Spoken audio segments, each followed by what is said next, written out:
Hello everyone, and welcome to the M.O.W channel. Today, we'll be talking about MS13, also known as Mara Salvatrucha, a gang closely linked to the issue of illegal immigration in the United States. But first, please hit the subscribe button and give this video a thumbs up. Let's get started. The story of MS13, or Mara Salvatrucha, takes us back to the early 1980s in Los Angeles, long before the gang shook American society in the 2000s. This period is crucial to understanding how MS13 evolved from a simple street gang into a transnational criminal organization spanning continents. It was also a time when U.S. immigration policy inadvertently shaped the gang's destiny. The Salvadoran Civil War and immigrant communities in L.A. MS13's origins are directly linked to the brutal Salvadoran Civil War. From 1979 to 1992, fleeing extreme violence and social chaos, many Salvadorans sought refuge in the U.S., with a large number settling in neighborhoods like Pico Union and Echo Park, where immigrant communities were concentrated. They had to join the existing Latin American communities,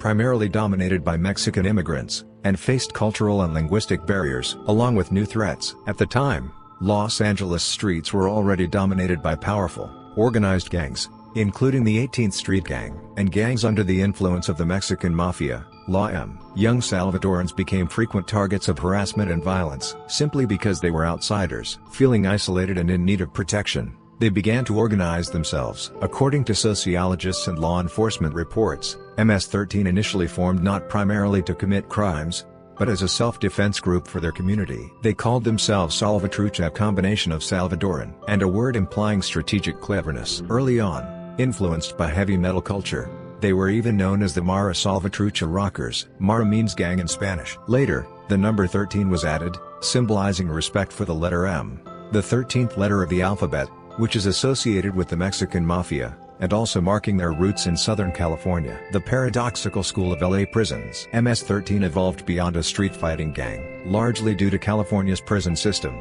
During the late 1980s and early 1990s, members who were incarcerated for violent offenses were exposed to larger and more complex criminal organizations inside county and state prisons. Within the prisons, they learned hierarchical command structures, financial management, and organizational discipline from gangs like the Mexican Mafia. Inside the prisons, MS13 established leadership roles known as Carns, or shot callers, who directed external gang activities while reinforcing loyalty and identity within the group. Distinctive tattoos and symbols, which later became synonymous with the gang, were solidified during this period. Not just for group identity but also to instill fear externally. Members carried the professionalized criminal skills and strict discipline learned in prison back to the streets of LA. Immigration law reform, a turning point. A decisive turning point that transformed MS13 into an international threat, came with changes in U.S. immigration policy in the mid-1990s. In 1996, the Clinton administration passed the Illegal Immigration Reform and Immigrant Responsibility Act (FIRA),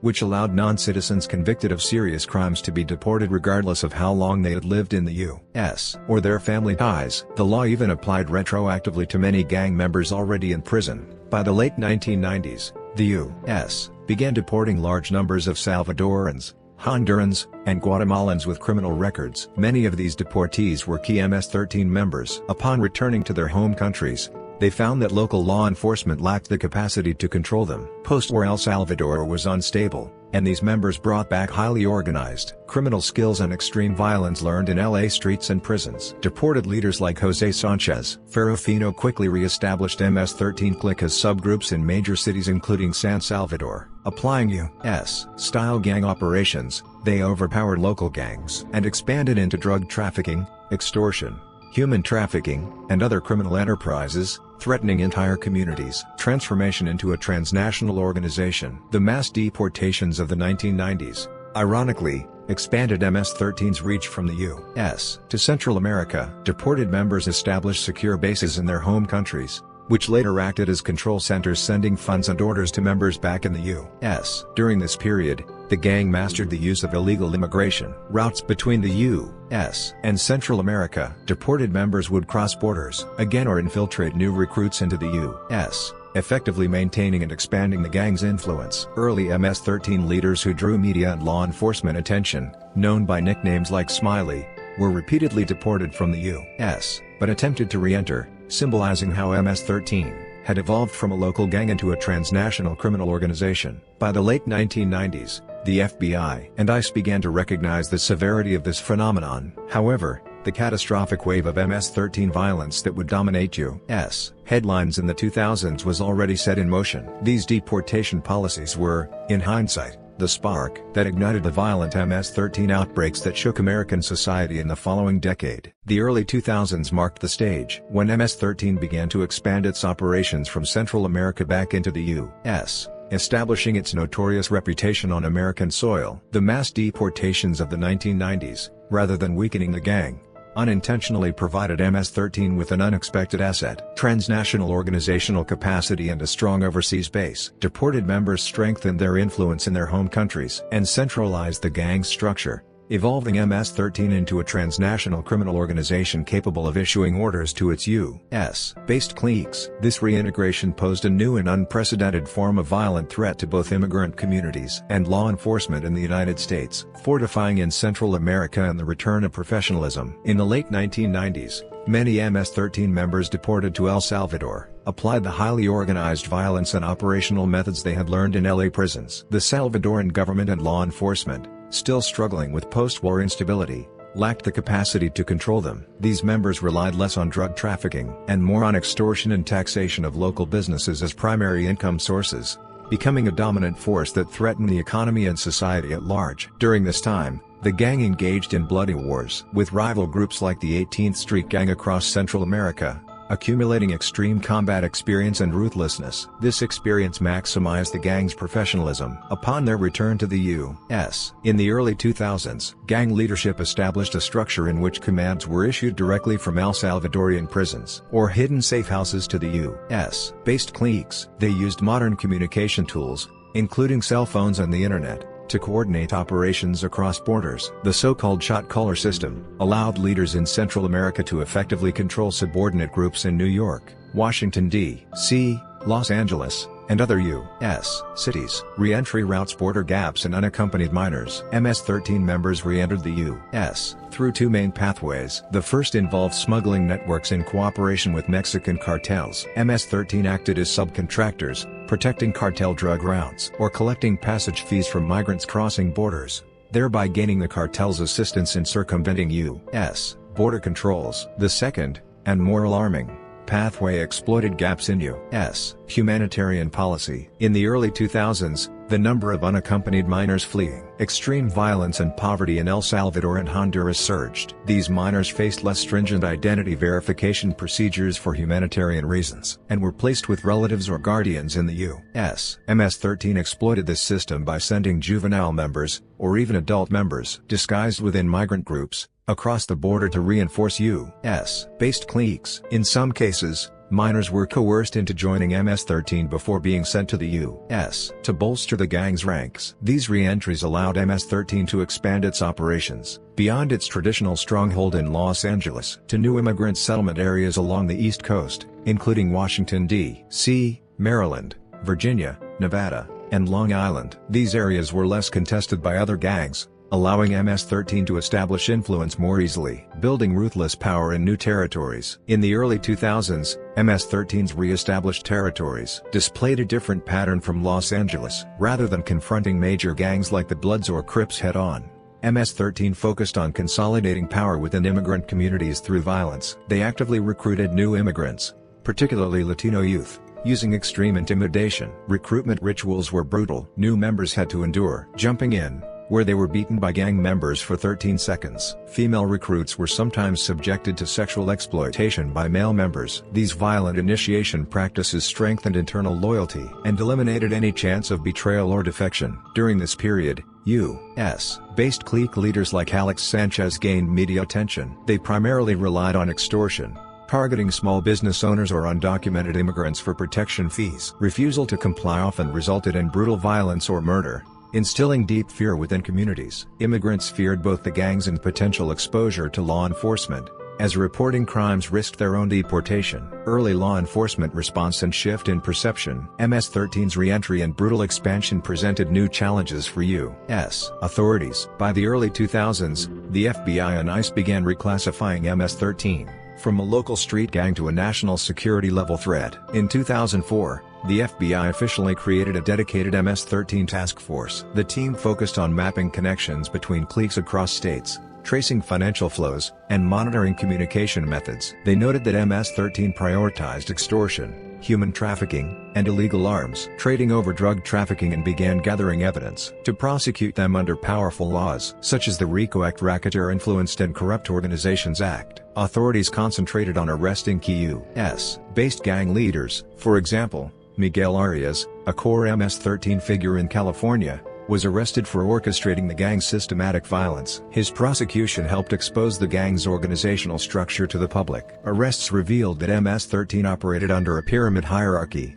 receiving direct orders from leadership in Central America. However, due to the gang's widespread presence and fluid cross-border structure, early enforcement efforts were insufficient to halt its growth, and by the mid-2000s, MS-13 violence had escalated into a major crisis. The mid-2000s marked a period when MS-13's expansion went beyond mere increases in crime and spread nationwide. Fear and a sense of crisis throughout American society. This era was characterized by the gang's extreme brutality and the resulting culture of silence within affected communities. MS-13 unleashed ruthless violence not only against rival gangs, but also against members who broke internal rules, defected, or even ordinary civilians. Their acts of terror repeatedly made headlines, cementing their presence in the public consciousness. The terror of the machete and a gang's new signature. One of the most striking features that set MS-13 apart from other gangs during the mid-2000s was the sheer brutality of their crimes. While many U.S. gangs relied primarily on firearms, MS-13 preferred bladed weapons like machetes,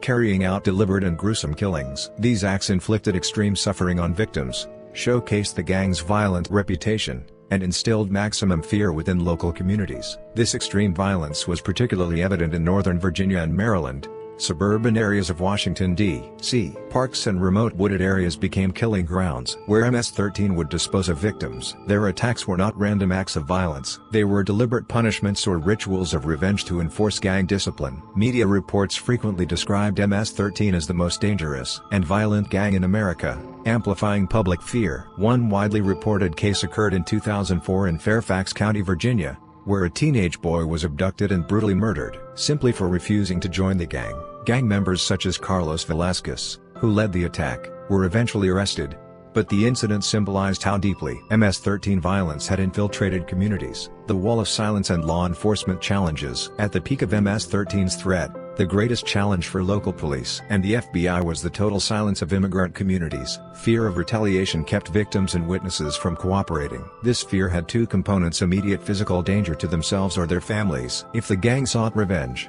and the legal anxiety that reporting crimes could expose their undocumented status, leading to deportation. MS-13 exploited these vulnerabilities perfectly. They labeled cooperation with law enforcement as betrayal and publicly punished those suspected of reporting. Families living within gang territories were often subjected to extortion or violence if suspected of alerting authorities. This wall of silence made investigations extremely difficult. Police often recovered bodies or evidence, but could not obtain witness testimonies or insider information, delaying prosecutions. Criminologists referred to this as the Code of Silence, effectively creating quasi-lawless zones under MS-13 control. Targeting schools and youth. By the mid-2000s, MS-13 had penetrated schools and youth communities. Vulnerable teenagers, many fleeing violence from El Salvador or Honduras, became prime recruitment targets. These youth often faced poverty, cultural isolation, or broken families in the U.S., making them easy prey for gang influence. The gang approached them with promises of belonging and protection, but in reality, coerced loyalty through violence. Schools became key recruitment grounds. In some Washington, D.C. area high schools, gang conflicts between MS-13 and rival groups spilled onto campuses, directly threatening the education system. Recruited youth were immediately assigned brutal missions. They were forced to commit crimes ranging from extortion and assault to murder. These violent tasks tested loyalty to the extreme once blood was on their hands. Psychological pressure prevented them from leaving the gang. Some juvenile gang members, like Ernesto Rivas, made national headlines. Despite being minors, they carried out brutal murders under MS-13 orders, shocking American society and highlighting that MS-13's threat was not merely an adult criminal issue, it posed a danger to the nation's next generation. National attention and special task forces. The severity of MS-13's brutality and its community impact elevated the gang from a local crime problem to a national concern. Federal authorities conducted wide-ranging assessments, leading to organizational reforms within law enforcement. Around 2005,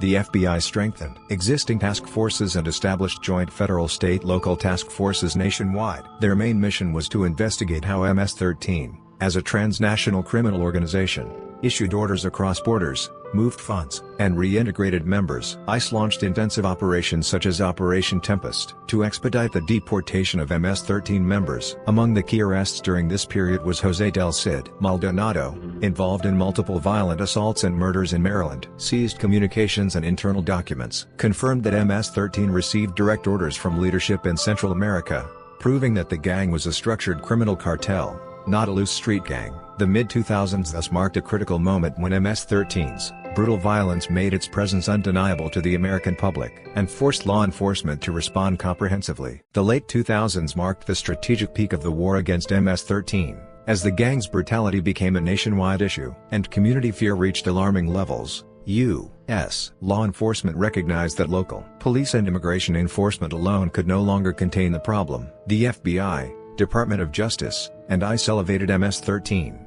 to the highest level of organized crime and initiated a response on an international scale. During this period, large-scale investigations and prosecutions targeting the gang's core leadership were carried out, applying the RICO Act, along with unprecedented cooperation with Central American judicial authorities. Redefining organized crime and applying the RICO Act. The most significant strategic shift for U.S. authorities in the late 2000s was defining MS-13 not simply as a street gang, but as an organized criminal enterprise eligible for prosecution under the Racketeer Influenced and Corrupt Organizations Act (RICO). Enacted in 1970, RICO was designed to hold the leaders of mafia-like organizations accountable for crimes committed by the group as a whole. To apply RICO, authorities had to demonstrate that the gang engaged in a pattern of ongoing criminal activity and functioned as a unified enterprise. Over several years, FBI agents and federal prosecutors collected evidence showing that MS-13's Central American leadership issued orders to U.S.-based cliques for extortion,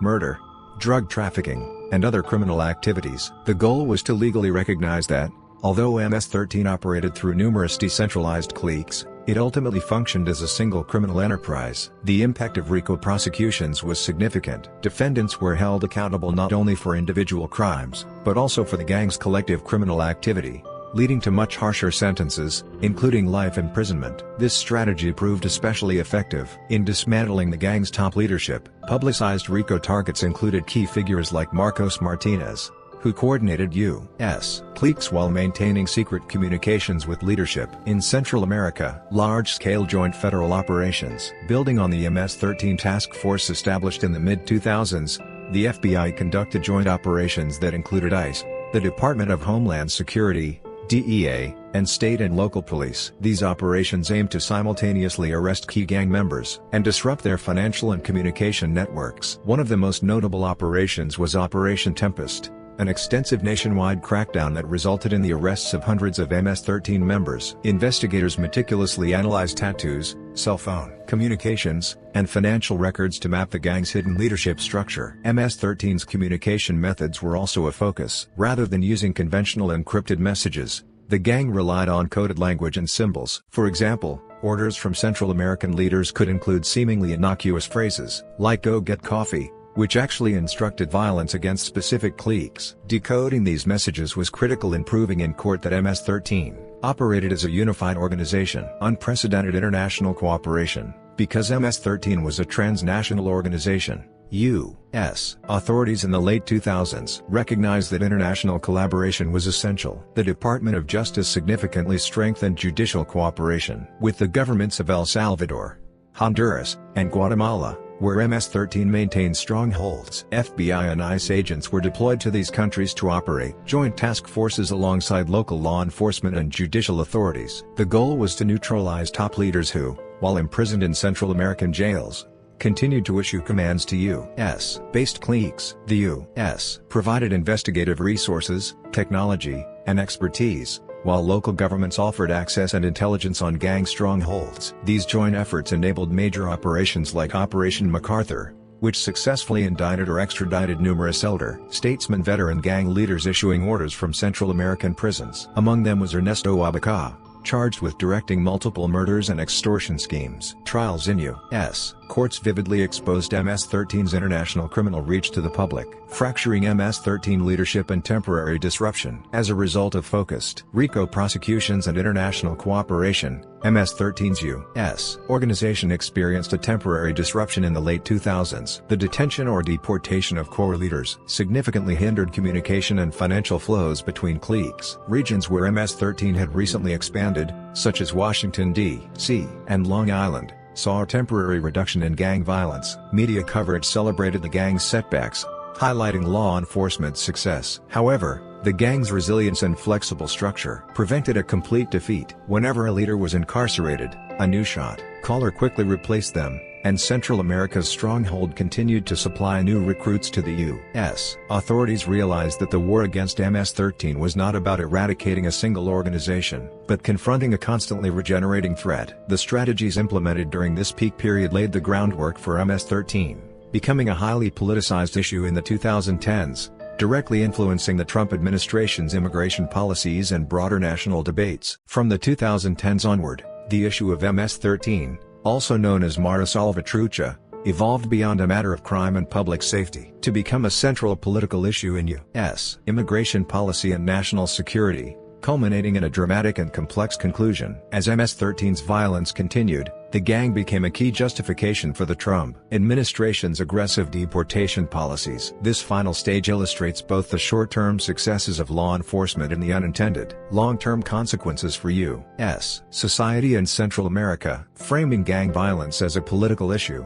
by the early to mid-2010s, MS-13 continued to commit brutal murders in areas such as Long Island, New York, and the outskirts of Washington, D.C., threatening local communities. High-profile cases involving immigrant youth solidified the gang's reputation as the most violent and dangerous gang, putting political pressure on officials to take a hardline stance. During his 2016 presidential campaign, Donald Trump heavily criticized MS-13, labeling its members as animals and directly linking the gang to illegal immigration. The Trump administration used MS-13's presence as a central argument for border wall construction and large-scale immigration enforcement and deportation policies under the slogan, "Making America Safe Again." In this way, the MS-13 issue shifted from being primarily a crime problem to a symbolic focal point for immigration policy. This political framing provided the momentum to implement aggressive measures targeting not just gang members but broader immigrant communities. The Department of Justice and ICE prioritized gang enforcement, effectively equating the war on MS-13 with the broader war on illegal immigration. Policy implementation and focused enforcement. The Trump administration declared an all-out war on MS-13, and significantly expanded the authority of law enforcement, especially ICE. In 2017, the president directed the Department of Justice to consider designating MS-13 as a terrorist organization, signaling the intention to treat the gang as a top national security threat. One of the administration's most notable initiatives was Operation Legacy, a large-scale enforcement campaign. ICE agents were deployed nationwide to apprehend suspected MS-13 members, resulting in the arrests or deportations of hundreds of individuals. Among those detained were high-profile figures such as Alexander Mendez, accused of directing brutal murders in Long Island, drawing significant media attention. These enforcement operations temporarily disrupted MS-13's activities in the U.S. Arresting key leadership and deporting members led to a short-term decline in gang violence in targeted areas. The administration publicized these results as proof of the effectiveness of its border and immigration policies, gaining political support. Unintended negative consequences. However, the Trump administration's hardline approach, while achieving short-term arrests, produced unintended long-term consequences that complicated the MS-13 problem. First, it deepened distrust and reluctance to cooperate within immigrant communities. ICE operations targeted not only gang members but also broader immigrant populations, fostering fear and suspicion even among legally residing immigrants. Victims and witnesses of gang violence often chose silence to avoid the risk of deportation for themselves or family members. This reinforced the code of silence described in earlier chapters, paradoxically enabling MS-13 to maintain its influence. Second, the gang problem in Central America worsened. Many MS-13 members deported from the U.S. returned to El Salvador, Honduras, and other countries with advanced criminal skills and organizational knowledge learned in the U.S. prison system. This contributed to the rapid deterioration of security in these countries, prompting more citizens to flee gang violence and attempt migration to the U.S., creating a vicious cycle. In other words,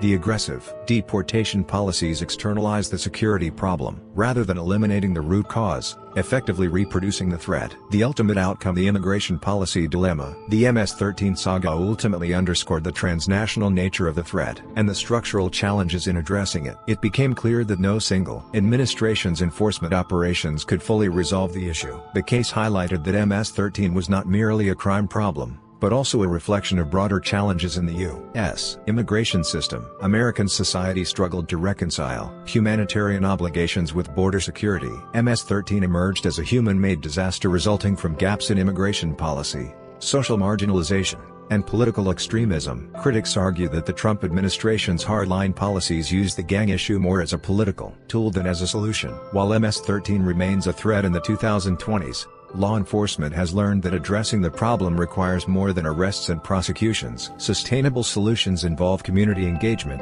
integration, and ongoing constructive cooperation with Central American nations through diplomacy and development programs. In conclusion, the MS-13 saga stands as both a dark chapter in U.S. social history and a symbolic example of the fundamental limits of immigration policy. It is a story of violent gangs, casting long shadows and the complex challenges of balancing security, justice, and humanitarian responsibility. That's where today's story ends. What do you think about it? Be sure to hit the subscribe button for a little extra luck, and tomorrow we'll bring you another new case file.